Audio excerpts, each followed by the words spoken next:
அதற்கான முயற்சியை ஒரு 6-7 மாதமாக எடுத்தாங்க, முழு மனசோடு எடுத்தாங்க. அது வாசன் ஐயா அவர்கள் பேசியிருப்பாங்க, அதுக்கு முன்னாடி ப்ரெஸ் மீட்டில் பேசியிருப்பாங்க. அதனால் வாசன் ஐயா அவர்கள் எப்பொழுதுமே மோடியை விட்டு வெளியே போகலை, மோடி ஐயாவோட தான் இருக்கிறாங்க. இன்னைக்கு இந்த நிகழ்வும் அதை உறுதிப்படுத்துது.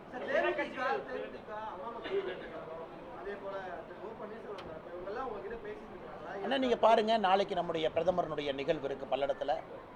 ஐயா வாசன் அவர்கள் முத்தாய்ப்பாக அந்த நிகழ்ச்சியில் நாளைக்கு பங்கேற்கிறாங்க. நம்முடைய தலைவர் அண்ணா தேவநாதன் யாதவ் அண்ணன் இங்கே இருக்கிறாங்க. எல்லா தலைவரும் நாளைக்கு பங்கேற்க போகிறாங்க, நீங்கள் பார்ப்பீங்கண்ணா. ஆனால் காலம் பதில் சொல்லும். இன்னும் ஒரு என்ன எலெக்ஷனுக்கு டைம் இருக்குங்கன்னா, we are still early. March உங்களுக்கு பார்த்தீங்கன்னா பிரதமருக்கு அஃபீஷியல் ப்ரோக்ராமே மார்ச் முதல் வாரத்தில் தமிழகத்திற்கு வருவதற்கான வாய்ப்பு இருக்கிற மாதிரி தெரியுது. அதனால் பொறுத்திருந்து பாருங்கள். நான் ஏற்கனவே சொல்லியிருக்கேன், வாசன் ஐயா அவர்களுடைய ஆலோசனைன்னு ஒரு வார்த்தையை பயன்படுத்தியிருக்கேன்.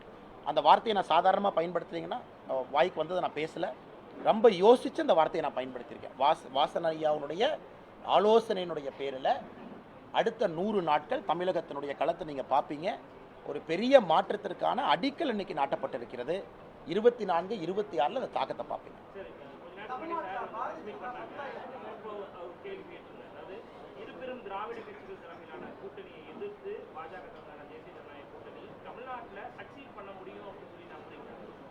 ஐயா, இதற்கு முன்பு தேர்தலில் பார்த்தீங்கன்னா நம்முடைய மக்கள் தலைவர் ஐயா மூப்பனார் ஐயா அவர்களை முதலமைச்சர் வேட்பாளராக களம் இறக்கினாங்க. தமிழகத்தில் நம்ம பார்த்துருக்கோம். அன்னைக்கு கிடைத்த ஆதரவை நம்ம பார்த்துருக்கோம். எந்த அளவுக்கு ஆதரவு, மூப்பனார் ஐயா தான் வரணும் முதலமைச்சராக அப்படி. ஆனால் உங்களுக்கு தெரியும், அன்னைக்கு காலகட்டம் வேறு, காட்சிகள் மாறுச்சு, சென்ட்ரலில் வந்து ஒரு அன்ஸ்டெபிலிட்டி இருந்துச்சு. அதன் பிறகு மூப்பனார் ஐயாவுக்கு 2வது முறையாக ஒரு மிகப்பெரிய வாய்ப்பு, இந்தியாவுடைய பிரதமராக வரக்கூடிய வாய்ப்பு. இது வந்து நம்முடைய இந்தியன் ஹிஸ்ட்ரியில், பொலிட்டிக்கல் ஹிஸ்ட்ரியில் ஒரு டார்க் சாப்டராக எப்பொழுதுமே நான் பேசுவாங்கண்ணா.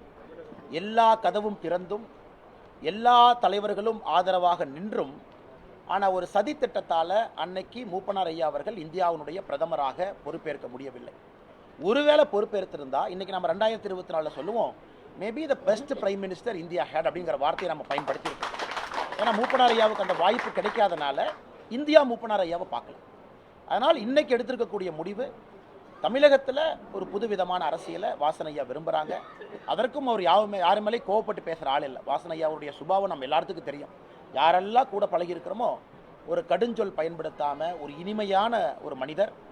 ஐயா இன்னைக்கு மோடி அவர்களுடைய கருத்தை வலுப்படுத்த, நீங்கள் நல்லா கவனிங்கன்னா, இன்னைக்கு இந்தியா 2024 என்னன்னா, மோடி ஐயா 3வது முறை வரணும், 400 எம்பிக்களை தாண்டி வரணும்.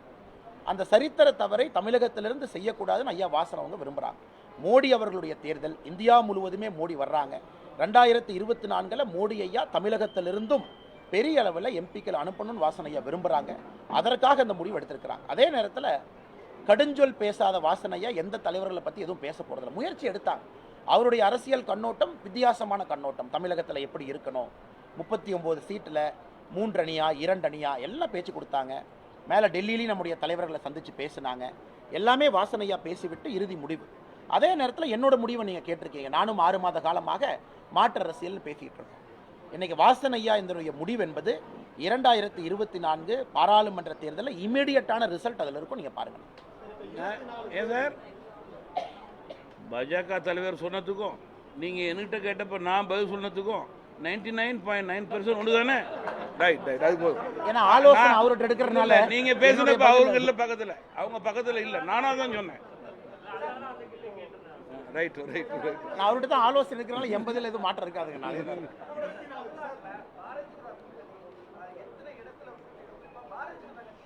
அண்ணே பாருங்கண்ணே, இன்னைக்கு அண்ணங்க வர்றாங்கன்னா ஒரு மாறுபட்ட அரசியல்வாதி. ஜி.கே. வாசன் டெல்லிக்கு போயோ அல்லது டெல்லியில் இருக்கக்கூடிய தலைவர்களை இல்லத்துக்கு அழைத்தோ கூட்டணி உடன்படிக்கை எனக்கு ஏற்படணும், எனக்கு எந்த சீட்டு கொடுப்பீங்க கேட்க மாட்டார். அவருடைய தன்மை அது கிடையாது. ஒரு கொள்கை விஷயத்தில் கட்சி நடத்தக்கூடிய தலைவர் பேரம் பேச மாட்டார். இன்னைக்கு ஜி.கே. வாசனுடைய தமிழக அரசியலில் தனித்தன்மை என்னன்னா, நீங்களாம் டிவியில் போடுறீங்க, திமுக கட்சியும் இவர்களும் 3வது கட்ட பேச்சுவார்த்தை உடன்படிக்கை எட்டியதா, நாளை எட்டப்படுகிறதா. ஆனால் இவங்க எல்லாருமே கொள்கை ரீதியாக அரசியல் செய்கிறவங்க, நேர்மையான அரசியல் களத்தில் இருக்கிறவங்க. இவங்களுக்குலாம் வியாபாரம் பண்ண தெரியாது, பேச தெரியாது. அரசியல் களத்தை நேர்மையாக அணுக மட்டும்தான் தெரியும். அதனால தான் இந்த சந்திப்பே ஒரு வித்தியாசமான சந்திப்பு.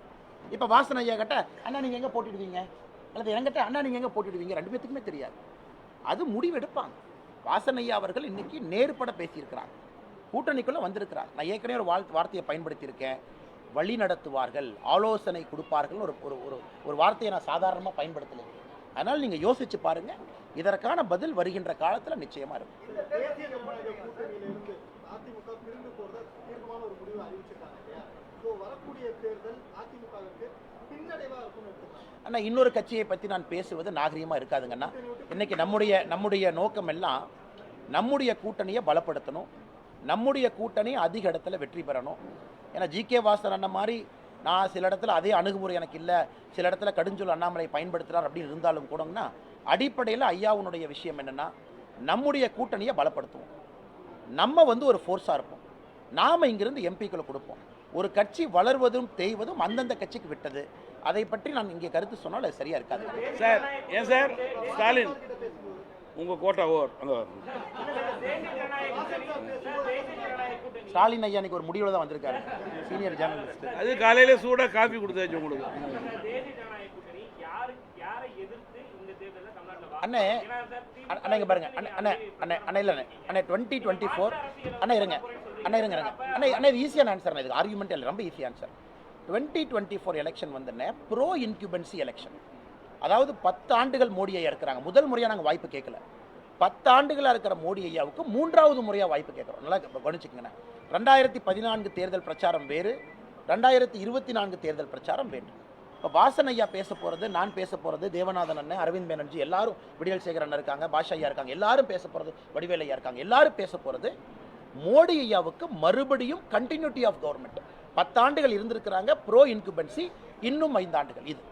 ஆனால் தமிழகத்தை பொறுத்த வரைக்கும் நீங்கள் பாருங்கள், திமுக அவர்களுடைய சாதனையை சொல்லி ஓட்டு கேட்கல. கடந்த 6 மாத காலமாக ஒரு பத்திரிகையோ டிவியோ திமுக பேசுகிறத பார்த்தீங்கன்னா, நாங்கள் இதை செஞ்சுருக்கோம், 33 மாதமாக அதை பண்ணியிருக்கோம், இந்த வாக்குறுதியை நிறைவேற்றி. It's not positive politics. அவங்க பேசுகிறதெல்லாம் நெகட்டிவாக இருக்கிறனால நாங்கள் பதில் சொல்கிறோம். அவங்க பேசுவது அனைத்தும் போய் நெகட்டிவாக இருக்கிறனால பதில் சொல்கிறோம். ஆனால் எங்களை பொறுத்தவரை மோடி ஐயா செய்திருக்கக்கூடிய